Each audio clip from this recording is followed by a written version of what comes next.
Bitcoin के जो developers हैं वो अनडॉक्स्ड हैं। इसका क्या मतलब होता है कि जो बिटकॉइन के डेवलपर्स जो हैं उनकी आइडेंटिटी किसी को भी मालूम नहीं है कि वो कौन है। ठीक है, एक आदमी है या कुछ ग्रुप है जिसके वजह से बिटकॉइन एग्जिस्टेंस में आया।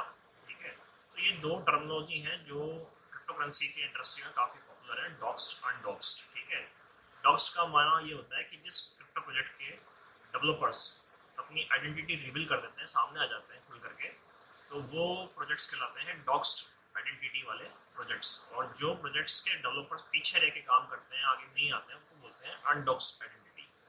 ठीक है, अब यहाँ पर समझने वाली बात जो है वो ये है कि बिटकॉइन के रोड मैप को, व्हाइट पेपर को जब आप पढ़ते समझते हो तो आपको ये समझ में आता है कि बिटकॉइन ने जो कुछ करना था, जो कुछ डेवलप करना था, वो उसने कर दिया। बिटकॉइन के डेवलपर पीछे रह करके आपको कोई वायदा नहीं कर रहे वर्तमान में, अभी प्रेजेंट में, कि हम कोई सेंट्रलाइज एक्सचेंज बना देंगे, कोई डिसेंट्रलाइज एक्सचेंज बना देंगे, या फलाना कंपनी के साथ में समझौता हमारा होने वाला है और हो जाएगा इसलिए आप हमको बाय करो। बिटकॉइन आपसे कभी ये नहीं कहता कि आप हमें बाय करो इसलिए क्योंकि हम आपको ये वायदे कर रहे हैं, नहीं। अब यहाँ पर जो समझने वाली बहुत शानदार बात है वो है जो आपके शिट कॉइंस, ऑल्ट कॉइंस जो हैं, ठीक है, क्रिप्टो इंडस्ट्रीज में, वो भी बहुत सारे प्रोजेक्ट्स इसी कॉन्सेप्ट के साथ में काम करते हैं कि हम भी अभी अनडॉक्स्ड हैं, यानी कि हमने अभी अपनी आइडेंटिटी बताई नहीं है, हम एनोनिमस काम करेंगे और बाद में अगर मन करा तो सामने आ जाएंगे। अब इस प्रकार के जो प्रोजेक्ट्स जो हैं, इनके डेवलपर्स, इनके माई बाप कौन है आपको पता नहीं है।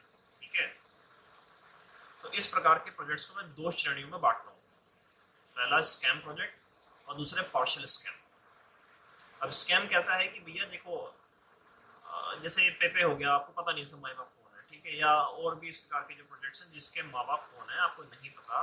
अब ये क्या करेंगे, ये मार्केट में एक कॉइन को लॉन्च करेंगे, उसकी सप्लाई डालेंगे और अपने पास में कुछ एक सर्टेन सप्लाई रख लेंगे।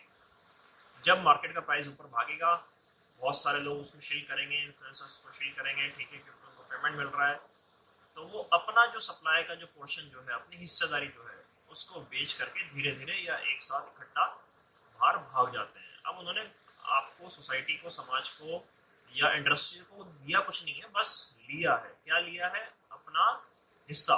ठीक है, उस स्कैम प्रोजेक्ट को लॉन्च करने का हिस्सा ले लिया, आपको कुछ नहीं मिला। और हो सकता है शायद मिल भी जाए अगर बहुत सारे उसमें बेवकूफ़ लोग उसको बाय कर रहे हैं बगैर किसी रीज़न के, ठीक है, बगैर किसी विजन के। तो हो सकता है कुछ लोगों को उसमें कुछ 5-10%, 25% कुछ मिल भी जाए, अन्यथा उसमें 99% लोग, बल्कि 99.99% लोग जो है उसमें घाटा खा करके ही बाहर आते हैं। ठीक है, अब इसमें पार्शियल स्कैम प्रोजेक्ट्स कौन से हैं, तो कौन से होते हैं, इनकी आइडेंटिटी रिवील नहीं होती है। अब वो लोग क्या करते हैं, उनमें खास तौर पे वो आपको वायदे कर देते हैं, जैसे अभी ब्राइज वाला आप प्रोजेक्ट देख लो, ठीक है, जो भी बहुत पॉपुलर चल रहा है। तो उन्होंने ना, जो डेवलपर्स जो है, उन्होंने बहुत पहले ही बात बोली थी कि either we will make it और ब्रेक इट। अब जो समझदार है वो तो समझते हैं, और जो ना समझदार है वो ना समझे, तो वो घाटा खा के बाहर आएंगे। तो इसका अर्थ क्या होता है जब ये बोलते हैं कि either we will make it और ब्रेक इट, कि जब अगर हमने इसको बना दिया, अगर मान लो हमने इसके लिए कुछ कर दिया, हमने जो वायदे करे हैं वो अगर सक्सेसफुल हो गए तो हम बाहर आएंगे, नहीं तो हम एनोनिमस रहेंगे, पीछे छिप कर काम करेंगे। ठीक है, हम अनडॉक्स ही रहेंगे, जैसे बिटकॉइन का मालिक अनडॉक्स है। और अगर फेल हो गया तो हम सामने नहीं आएंगे। अब इसमें क्या करते हैं ये जो प्रोजेक्ट्स वाले जो होते हैं, पहले उनकी कोशिश रहती है कि हम कुछ बना के दें इंडस्ट्री को, ठीक है, और बन गया तो देखो उसके सामने आता है कि देखो मैं था उसका मालिक, ठीक है, मैं बना रहा था, तालियां, जो वाहवाही जो है वो लूटने के लिए वो सामने आ जाते हैं। और अगर फेल हो गया तो क्या करेंगे, अपना हिस्सा बेचेंगे, रग पुल करेंगे और दूसरे प्रोजेक्ट पे काम करना चालू कर देंगे। ये वाला प्रोजेक्ट तो फेल हो गया, उसमें से अपने पैसे निकाले, अपनी हिस्सेदारी निकाली और दूसरे प्रोजेक्ट के ऊपर में काम करना शुरू कर दिया।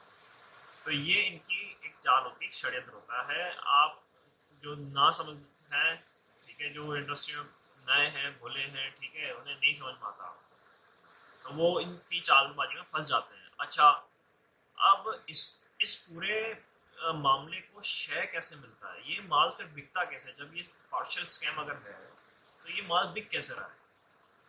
ये माल ऐसे बिकता है कि इनको शेयर मिलती है, इनको सपोर्ट मिलता है, इनको प्रमोशन मिलता है शीलर्स द्वारा, क्रिप्टो इंडस्ट्रीज के इन्फ्लुएंसर्स द्वारा।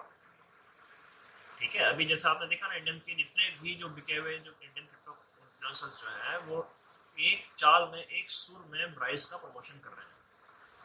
लेटेस्ट उदाहरण है, ऐसे बहुत सारे उदाहरण आपको मिल जाएंगे अगर आप इतिहास में जाओगे तो वो क्या कर रहे हैं, वो इस प्रोजेक्ट को शील कर रहे हैं, ठीक है, वो इस प्रोजेक्ट को प्रमोट कर रहे हैं। और अगर मान लो आप उनसे सवाल करोगे भी कि जी बताओ, इसका तो प्रोजेक्ट का मालिक ही नहीं पता, हम क्यों पैसा लगाएं, तो फिर वो कुतर्क करते हैं कि देखो बिटकॉइन का मालिक भी तो अनडॉक्स्ड है, ठीक है, वो भी तो हमें नहीं पता कि वहाँ पर कौन काम कर रहा है, मगर वो सक्सेसफुल है कि नहीं है। लेकिन इन बेवकूफ़ों को आपको दोबारा ये सवाल करना चाहिए कि भैया बिटकॉइन हमसे कोई वायदा नहीं कर रहा। बिटकॉइन ब्राइस की तरह या किसी अन्य शिट कॉइन की तरह ये नहीं बोल रहा कि हम मार्केट में सेंट्रलाइज एक्सचेंज बनाएंगे, डिसेंट्रलाइज एक्सचेंज बनाएंगे, ब्लॉकचेन एक्सप्लोरर बनाएंगे, ब्लॉकचेन सबसे फास्ट होगा हमारा, इस प्रकार की कोई वायदा नहीं कर रहा बिटकॉइन। बिटकॉइन को जो करना था वो सक्सेसफुली कर चुका है, वो सक्सेसफुल हो चुका है। वहां पर जो कुछ भी हो रहा है वो बिटकॉइन में ऑलरेडी एक डिसेंट्रलाइज डिस्ट्रीब्यूटेड नोड्स के ऊपर काम हो रहा है, जिस वजह से आपको बिटकॉइन के मालिक को जानने की आवश्यकता भी नहीं है। बेवकूफ़ों को आप जाके बोलो कि मुझे कोई इंटरेस्ट ही नहीं कि बिटकॉइन का मालिक कौन है। क्यों? क्योंकि बिटकॉइन के ऊपर ट्रस्ट करने के लिए मुझे ये जानना जरूरी नहीं है कि उसको कौन आदमी बना के गया था, बल्कि मैं ये देखूंगा कि उसमें कितने हजार या लाखों नोट्स के ऊपर वो रन हो रहा है, और वो कभी भी भाग जाए या उसमें स्कैम हो जाए बिटकॉइन की, उस बात की आप गुंजाइश 1% का, कहीं एक फ्रैक्शन से भी कम वहाँ पे चांसेस बचे हैं। ठीक है, मैं ये नहीं कह रहा कि बिटकॉइन जो है वो अमर हो गया है, ठीक है, अमर तो है, कुछ भी नहीं हो सकता, बट फिर भी अब वो वहाँ से फिसल जाए, वहाँ से वो खराब हो जाए, बेकार हो जाए, इस बात की अब गुंजाइश बहुत ना के बराबर बची है। और यही कारण है कि अब आखिरकार जो देश, बड़े बड़े जो देश हैं, ठीक है, यूएस हो, चाहे इंडिया हो, चाहे फ्रांस हो, जर्मन हो, इन्होंने पहले कोशिश ये करी थी कि फाइनेंशियल सिस्टम में भाई जो चीज़ हमें धक्का दे सकती है, चोट दे सकती है, उसको पहले ख़त्म करें, निस्तार नाबूद करें। तो वो नहीं कर पाए। क्यों नहीं कर पाए? क्योंकि डिस्ट्रीब्यूटेड नोट्स हैं, ठीक है। तो वहाँ पर कोई एक अथॉरिटी उसको कंट्रोल नहीं कर सकती, उसको ख़त्म नहीं कर सकती, ठीक है, उसको काबू में नहीं कर सकती। और यही कारण है कि भाई मैं बिटकॉइन में इन्वेस्ट कर सकता हूँ निसंकोच, कि वहाँ पर कोई एक आदमी उसको कंट्रोल नहीं कर रहा। मगर ये बात आपके शिट कॉइन्स पे लागू नहीं होती, ये बात आपके ऑल्ट कॉइन्स पे लागू नहीं होती है। वहाँ पर एक सेंट्रलेस अथॉरिटी है, एक सिंगल आदमी ही उसको डंप कर सकता है, उसको खराब कर सकता है, उस पूरे मामले को, ठीक है। तो आप उनसे ये दोबारा जाके बोलो कि जिस प्रोजेक्ट को चला कौन रहा है तो उसके ऊपर मैं पैसा क्यों लगाऊं। और अगर मान लो फिर यही सेंट्रलाइज्ड वाला ही सिस्टम में मुझे पैसा लगाना है, तो शेयर मार्केट बैठा है ना सारा। अगर मान लो मुझे सेंट्रलाइज किसी प्रोजेक्ट पे ही पैसा लगाना है, तो फिर मैं क्रिप्टो में क्या करना है, फिर मैं ब्लॉकचेन में क्या करना है, फिर तो मैं शेयर मार्केट में पैसा लगा सकता हूँ। और कम से कम मुझे ये तो पता होगा ना कि हाँ भाई टाटा शेयर का मालिक रतन टाटा है ना। कम से कम मुझे ये तो पता होगा ना रिलायंस का मालिक अंबानी है ना, टेस्ला का मालिक एलन मस्क है, ये तो मुझे कम से कम मालूम है। मगर यहाँ तो मुझे मालूम ही नहीं कि प्राइस का मालिक कौन है, तो मैं पैसा किसको दे रहा हूँ अपना। और अगर मान लो वो फेल हो गया, वो सक्सेसफुल ना हुआ, क्योंकि अभी तो उसने 2 कौड़ी की उसका सेंट्रलाइजेशन और 4 कौड़ी का उसका क्या बोलते हैं आपका ब्लॉकचेन एक्सप्लोरर है, और आधा कौड़ी का उसका व्हाइट पेपर है। अगर मान लो वो फेल हो गया, ठीक है, और वो रख करके भाग गया, तो मैं किसकी पूछ पकड़ूंगा? इन्फ्लुएंसर तो बोलने का, मैंने तो डिस्क्लेमर दिया था, है ना, वो तो आपको बेवकूफ़ पहले ही बना चुका है। वो तो साथ साथ में ये बोल देता है कि देखो बुल रन आ रहा है, और बिल्कुल 2 घंटे बाद बोल देगा कि नेगेटिव न्यूज़ आने वाली है। अब आप किसको पकड़ोगे? तो इसीलिए जब कभी भी आप पैसा कहीं लगा रहे हो, सबसे पहले ये सुनिश्चित करिए कि उसके ऑनर्स को आप जानते हो, ठीक है। और अगर आप ऑनर्स को नहीं जानते हो, उसमें पैसा जिसमें आप लगाने जा रहे हो, तो आप उसमें पैसा लगाने से बचे। सिर्फ और सिर्फ एक ही अपवाद हो सकता है, कि एक ही एक्सेप्शन हो सकती है कि जी किसी प्रोजेक्ट का जो मालिक जो है, या किसी प्रोजेक्ट का जो वाइट पेपर जो है वो लॉन्च हो रहा है, और वो बहुत ही यूनिक आइडिया है, मतलब बहुत ही शानदार उसका वाइट पेपर है, ऐसी बातें वहाँ पर या ऐसे आइडियाज़ वहाँ पर लिखे गए हैं जो अभी तक इतिहास में कभी किसी ने बोले नहीं। वो आइडिया अगर मार्केट में लॉन्च होता है तो वो सक्सेसफुल हो ही जाएगा, ठीक है।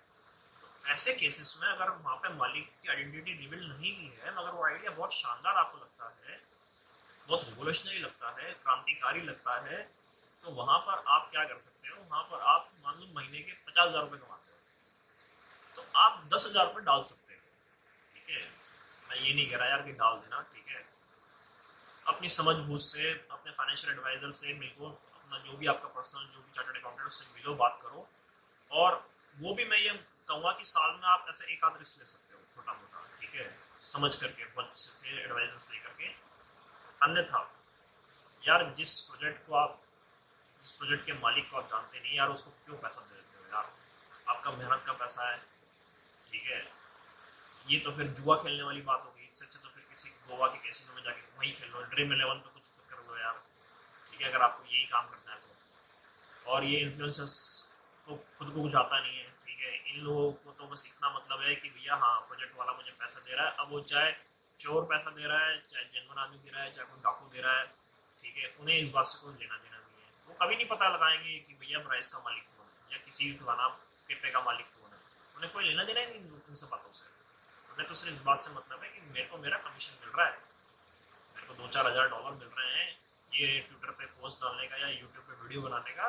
तो वो वीडियो बना देते हैं, वो ट्विटर पे ट्वीट कर देते हैं, ठीक है। उनका कुछ जाता नहीं और आपका कुछ बचता नहीं, उन्होंने साथ में डिस्क्लेमर दे देना है। इसलिए दोस्तों जब कभी भी आप किसी प्रोजेक्ट पे पैसा लगाएं, ये सुनिश्चित करें कि वो जो प्रोजेक्ट जिस पर आप पैसा लगा रहे हैं वो टीम पूर्ण रूप से डॉग्स है, उसकी आइडेंटिटी रिबिल्ड है। और आखिरी बात उसमें एक बात और जोड़ना चाहूँगा, अगर शायद आपको यही बात समझ में आ जाए कि जो स्कैमर जो होता है, समझना इस बात को, एक साइकोलॉजी को समझना। जो एक चोर व्यक्ति जो है वो तो चाहता ही यही ना कि मेरी आइडेंटिटी किसी को पता ना चले और मैं अपना कुछ करूँ कांड, ठीक है, और मैं भाग जाऊँ और अंत तक किसी को यही ना पता चले कि मैं कौन था। स्कैमर की तो यही फितरत होती है ना दोस्तों। तो यही काम तो आपके क्रिप्टो इंडस्ट्रीज के प्रोजेक्ट्स के मालिक कर रहे हैं, वही स्कैमर वाला काम कि मैं कुछ स्कैम करूं और मेरे बारे में किसी कुछ पता भी ना चले, ठीक है। यही काम आपके क्रिप्टो इंडस्ट्रीज के डेवलपर्स कर रहे हैं। तो इन स्कैमर्स से बच के रहिए, सावधान रहिए, ठीक है। और अपनी इन्वेस्टमेंट काफ़ी सोच समझ के करिए। थैंक यू दोस्तों।